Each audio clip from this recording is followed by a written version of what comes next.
Βρισκόμαστε στο σπίτι της ξαδέρφης του Μπρουζ Λι. Είναι αλήθεια αυτό. Ναι. Και πώς λέγεται η ξαδέρφη του Μπρουζ Λι? Σταματία Λι.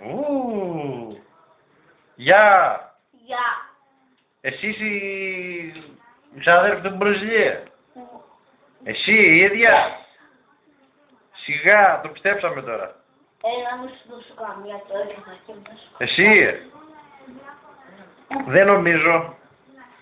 Έλα τώρα. Όχι, εντάξει. Ω μου τζουβλίδι. Αυτό δεν αρκεί να το πιστέψω όμως. Δεν αρκεί. Δεν αρκεί. Δεν αρκεί να το πιστέψω. Βοήθεια.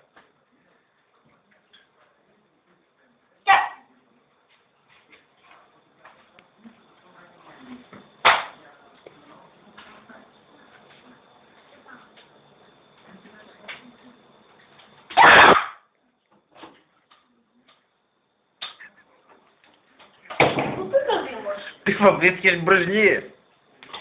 Πού είναι ο Δήμος? Ποιος Δήμος? Δεν είναι. Είναι μέσα. Έλα Μπρουζ Λι, τι θα γίνει, θα φάμε ξύλο. Στόπα ψέματα.